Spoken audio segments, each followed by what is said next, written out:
Hello everyone, welcome to virtual learning classes of SLVM School Nagaram, and this is your Valli dealing with the subject English.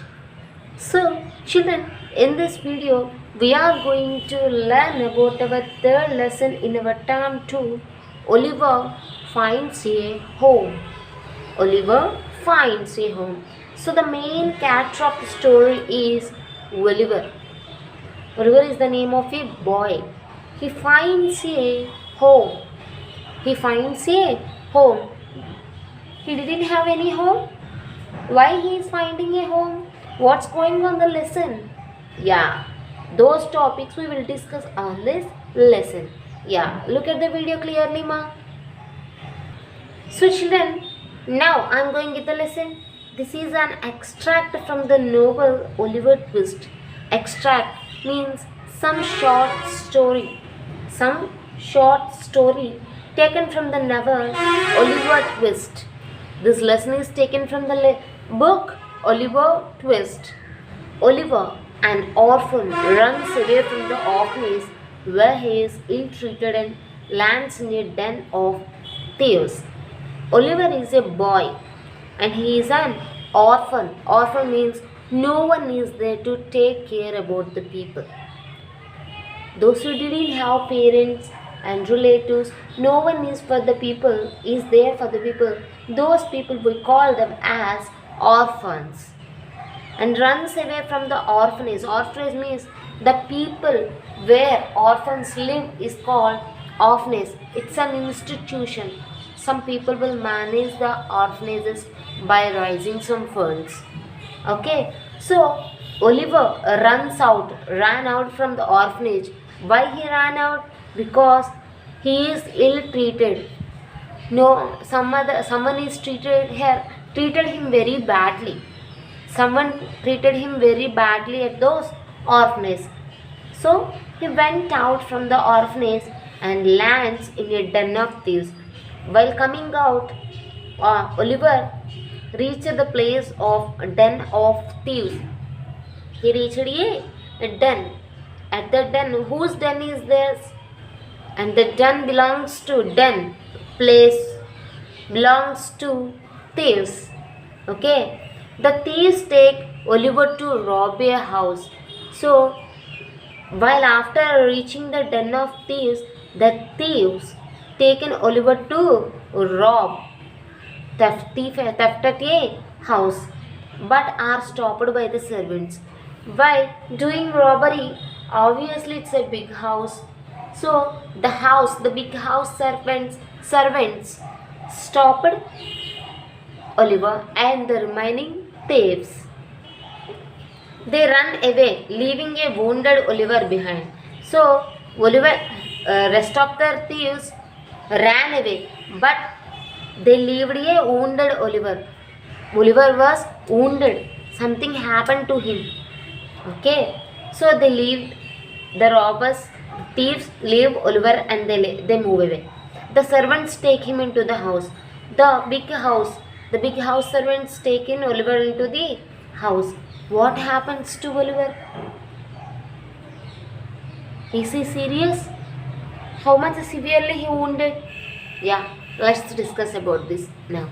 Section 1. In the dining room of the big house, two ladies were sitting at the breakfast. Look at the picture. In a big room, there is a dining table. Two ladies are sitting on the breakfast table. Mr. Giles, now neatly dressed in a black suit, was waiting upon them.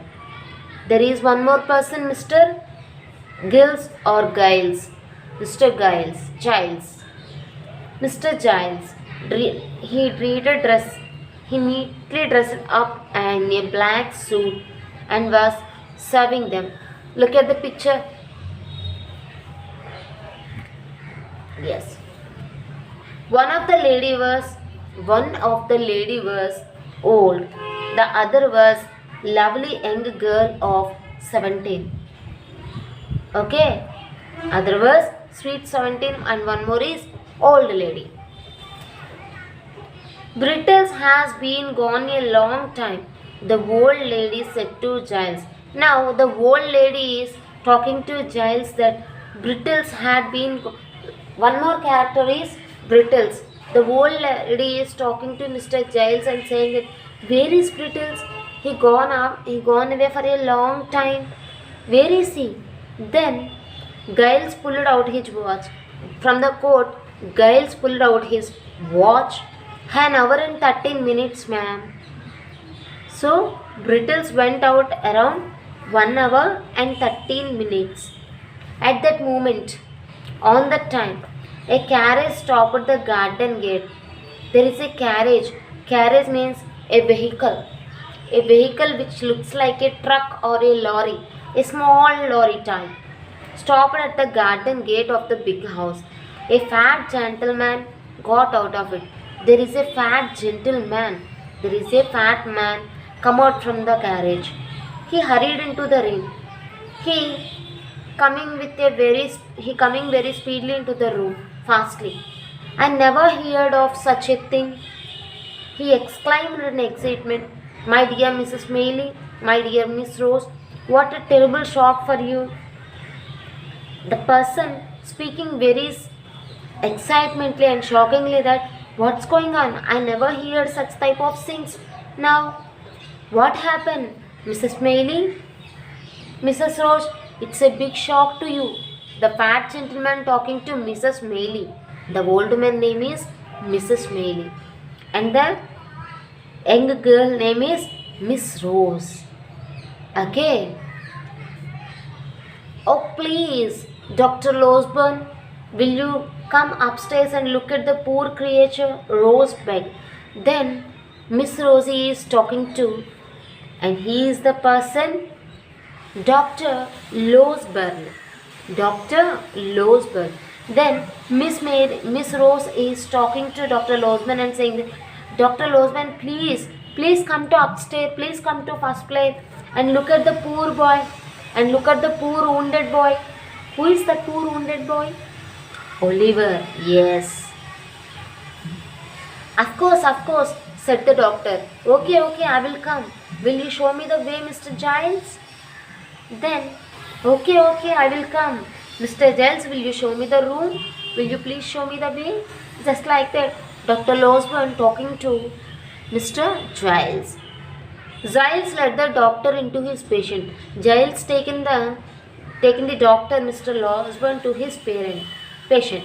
The doctor remained in the patient's room for a long time. So, the doctor, almost long time, he is at the patient. He is standing near the patient. He treated patient very well. A large flat box was fetched out of the carriage. From the truck, he taken a large flat box. Okay. And in the bedroom was rung again and again. He suddenly went down and taken the carriage and he went again to bedroom. The servants went hurrying up and down the stairs. So it's a big house. They are not poor people, they are very rich people. And also they have a lot more servants.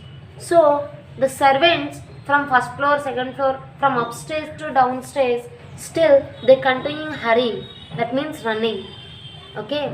At last, the doctor came to the dining room to speak to the ladies. After treating the poor old creature, poor little boy. Who is the poor little boy? Oliver. After treating the Oliver, Dr. Losburn came to the two women, and the two women is at the dining room. Okay. This is an extraordinary thing, Mrs. Maylie, he said. Then Dr. Losburn is talking to Mrs. Maylie. This is a shocking thing. He's not in danger. I hope, the old lady said. Then the old lady, Mrs. Maylie, is talking to Dr. Losburn. I hope he is fine. He don't have any seriousness, any danger. No, he will be well again in a week. Then Dr. Losburn is saying, yeah, I hope he will be fine on next week or two. The doctor informed them. Then he asked them, have you seen this thief? Then Dr. Losman asked the two ladies that, have you seen the thief? You know about the thief? You know who is staying in the room? Next, I'm going with page number 28. Yeah. No, has not Giles told you anything about him? Then Dr. Losman asking the two men that, no, you didn't see him? Mr. Giles didn't inform you anything about him? No. Would you like to see him if I come with you? Then Dr. Losman again asking the two ladies that, would you like to see him? If you like to see the robber, please come with me. I will take you to the room. Yes, I would like to. And I would like Rose to come as well if she will. Then Mrs. Maylie replying to Dr. Losburn that, yes, I would like to. And if Miss Rose want to see the robber, yes, she will also come with us. She will join with us. The doctor took the ladies upstairs to Giles' room. Then the doctor taken the two ladies to the Giles' room. He pointed towards the bed and he taken them to the bed. There lies the wicked thief, he said. There lies the wicked thief. See, there is a bed. Dr. Losburn, Mrs. Maylie, Miss Maylie, Dr. Losburn pointed towards the two ladies to the bed. Is it clear? Yeah. Next. The two ladies looked. To their astonishment, the two ladies took to their wish. They looked very, what's going on there? They were shocked. They were surprised to see. They saw a child there, fast asleep. They saw a child, a mere child, a small and a cute child. His face was white. His wounded arm lay across his chest. See, there is a wounded arm across his chest. Okay. The ladies crept softly to his bed. So the ladies touched the bed very softly. Miss Rose bent over him. See, Miss Rose bent over, somewhat bented, and looking to the thief. With a gentle hand, she brushed his hair from his forehead. For example, just imagine yourself how our mother touch our hair very feelingly, very lovingly. How our mother touches our hair, just like that. Miss Rose touched the forehead of the boy Oliver. The boy moved and smiled in his sleep as he felt her kindness. For the kindness of Miss Rose, the boy smiled and again fell asleep. What can this mean? Mrs. Maylie asked. This poor child is no thief. After seeing the boy, Mrs. Maylie said, what is this? He is not thief. He is so young, Rose said, with tears in his eyes. Then Rose said, he is so young. Let's go into the next room. Dr. Losman said to the ladies, we must not wake him up. Then, while the two ladies talking and listening, Dr. Losman taking the two ladies to the next room because Oliver must take some rest. Okay, students? Yeah, in the next video we will continue the lesson. This is the end of the session. Thank you, Ma.